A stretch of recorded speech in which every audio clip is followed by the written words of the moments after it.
Hello there YouTubers, welcome to another DrCassette video, another unboxing video. As you can see, the box is already open, but I thought I'd take this opportunity to show to the world a good job of packaging. Let's go ahead and take a quick look. It's going to be interesting because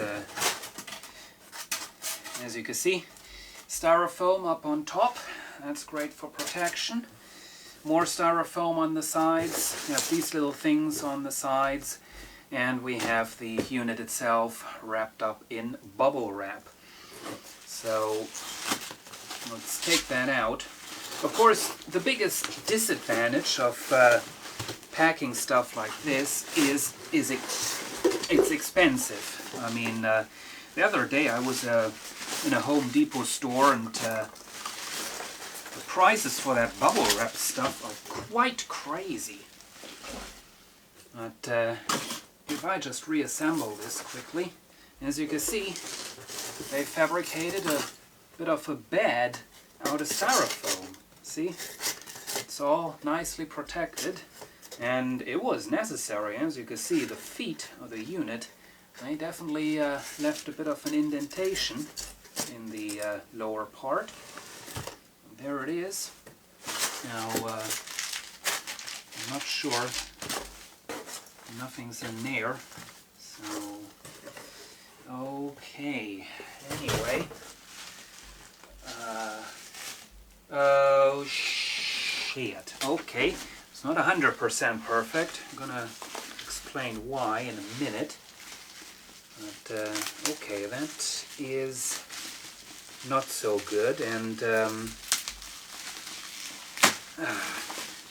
open up the bubble wrap, and as you can see, we have a another Sansui C2101. I'm going to explain you why in a minute. There it is, another Sansui preamplifier.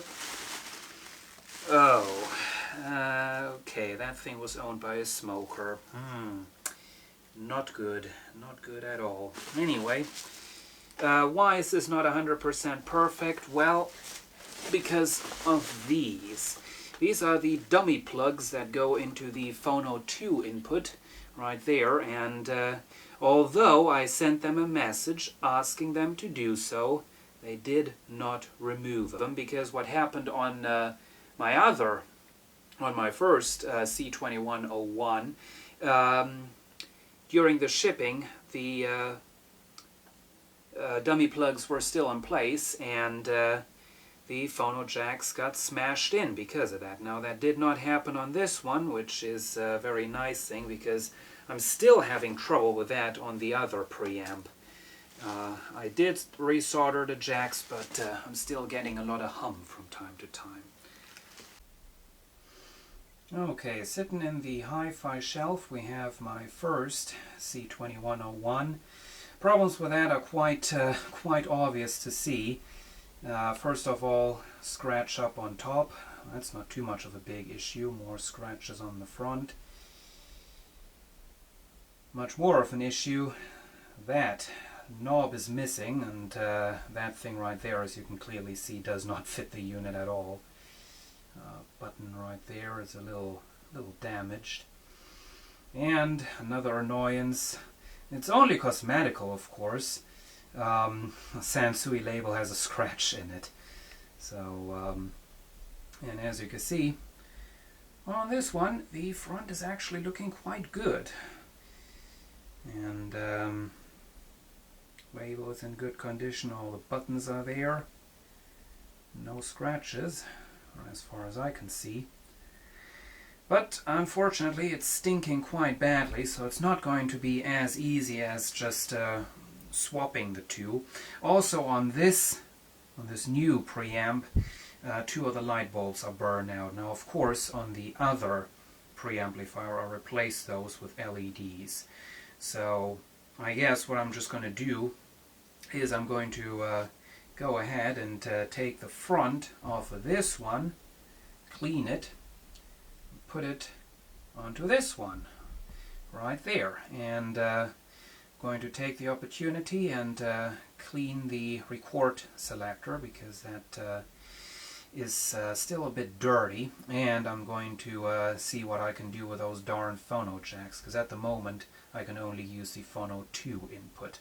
Phono 1, if you have the phono cable not positioned exactly the right way so that it presses onto the jack with exactly the right kind of force, you get a lot of hum. And there they are on the workbench, sitting side by side. So now it is time for some disassembly. And the camcorder's battery is empty, which of course is very, very convenient. And here we are right in the middle of the process. As you can see, the preamplifiers have been all taken apart. Tried fixing the phono input on the first preamp. I don't know if I was successful. I touched up these solder joints, but they didn't seem to be bad.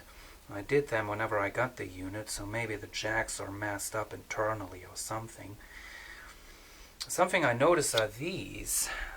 Take a look. They are looking like usual ceramic capacitors, but if you look closely, they have 3 connections. That's kind of interesting. I connected these solder joints together because I was getting a bit of a bad connection between those, so maybe that was a problem, but I don't think so. Anyway, I'm going to spray the jacks with contact spray. Maybe that makes a difference, and if not, I'll just have to keep using the phono 2 input. Not going to be the end of the world. Interesting thing I found out about this preamplifier. Of course, you can always kind of tell about the previous owner's listening preferences by the discoloration of those plastic parts above the light bulbs of the input selector. And in this case, he listened a lot to the tuner, obviously. He listened a lot to CD, but he also had something hooked up to the line 2 input that he enjoyed very much. And his phono, his record player, must have had a moving coil cartridge installed, because the cartridge selector was in that position. Didn't listen to tape a whole lot. As you can see, that almost looks like brand new over there. Here we have a nice comparison. Up here we have the non-smoker unit. Down here we have the smoker unit. If you just look at the whole picture, you can see how brown these switches are in comparison to these. These are almost white. These are just kind of brownish. Well, this one's looking a little sad, as you can probably tell. This one, however, has not been looking that good in quite a while. This is the one made out of 2 Sansui preamplifier. Basically, it is the first one with the LED modification and everything, but I put on the faceplate from that one. Of course, it first went into the sink and I cleaned it up real well.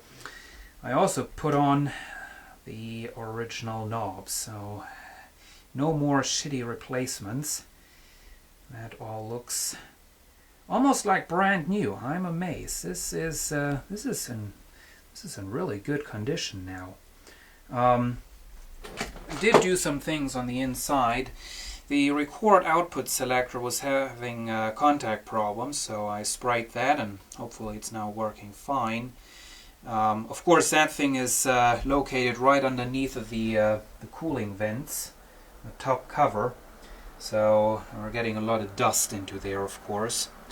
I also cleaned the cartridge selector switch, but it didn't need that. It was still working fine. So anyway, while I was in here, I thought I'd just go ahead and get that done. None of the regulators up front went staticky again. This one apparently is having contact problems. The eBay seller said something like that. And anyway, I guess it's time to, well, I will have to find a solution for these nasty, dirty jacks, as you can see. especially the phono jacks. But I guess, aside from that, it's pretty much time to put the cover back onto this one. Okay, quick note to all of you out there. Car polish does not work for polishing up jacks. Just spend half an hour taking the unit all back apart to clean up that mess. Okay, powered it up. All the lights are coming on, so I guess I didn't broke anything too badly. So now it's time to take it back into my room and see what it does.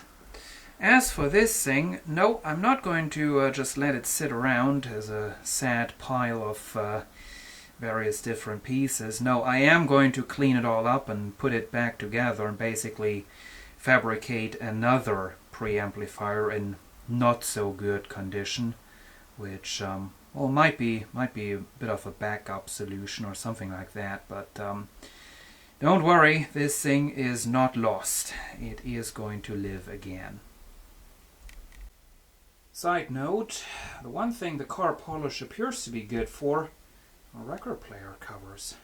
Just got rid of a couple of rather nasty scratches.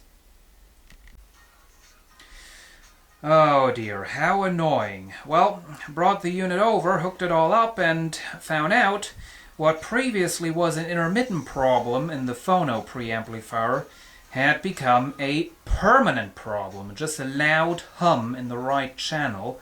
And I was like, what on earth? And this time it could not be fixed by messing around with the wires or anything like that, so brought the unit back over, ripped it all apart, and well, as it turned out, it's a bit of a strange problem. Might be of interest for some of you out there. Whenever I fixed the thing, whenever I had it all apart, I went ahead and touched up various solder joints on the board, and including that one right there. Not sure. Oh, it seems we can get quite close. There it is. And as it turns out, something, I don't know what, but something's wrong with that solder joint. And basically, there is this trace going underneath of those capacitors to the right channel ground of the phono. And as it turns out, this trace, this is somehow screwed up. But basically, I was getting no connectivity whatsoever from this point on the circuit board to the ground, to this ground plane right there. So that thing was just, it was really just connected using a little capacitor, and obviously that doesn't help it. So since I didn't feel like, you know, trying to screw around with that solder joint and maybe mess it up or something, I went ahead and just installed this wire from this point over to that point, and now problem's fixed. So hopefully that was about that. And there is the final result, all back together and fully functional. So thank you for watching, and see you again soon.